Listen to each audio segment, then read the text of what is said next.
Contact نہیں ہے، نہ الیکشن کمیشن کے ساتھ اور نہ ہی سرکار کے ساتھ اس بارے میں. لیکن آج نہیں ہوگا تو 4 مہینے میں تو ہونا ہی ہے، کیونکہ سپریم کورٹ نے جون کی سپٹمبر کی لائن ریکھا کھینچ دی ہے، تو اس سے پہلے 3 مہینے شروع ہونا چاہیے، کیونکہ ہمارا 7-8 فیزز میں ہوتا ہے، اس کو 3 مہینے لگتے ہیں. تو اس کا مطلب ہے آج نہیں ہوگا تو جون جولائی میں تو ہوگا ہی ہوگا. لیکن بگل بچ گیا. ابھی پارلیمنٹ ہو، اسمبلی ہو، پھر بی ڈی سی ہو، پھر یہ کارپوریشن ہو، تو یہ سال تو مجھے لگتا ہے الیکشن کا ہی. آپ لڑیں گے چناؤ پارلیمنٹ کا؟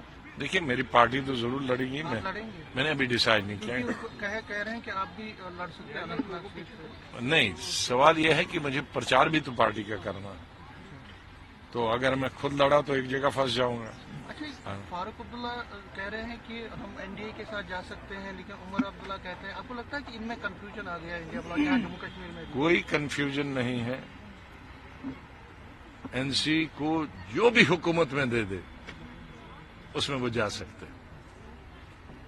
وہ بی جے پی ہو، وہ کانگریس ہو، وہ ممتا ہو، وہ سمتا ہو، وہ نتیش کمار ہو، وہ بنگال ہو، وہ تامل ناڈو ہو، وہ کنیا کماری ہو، ہر کسی میں سرکار بنانے کے لیے وہ جا سکتے.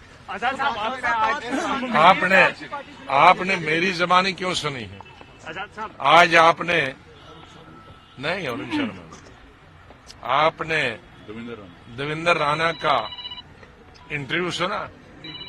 وہ خود کئی دفعہ بی جے پی، اور حد تو یہ مجھے تو معلوم تھا یہ سب، لیکن میں ہر چیز بولتا نہیں، میں کسی پارٹی کے خلاف نہیں بولتا.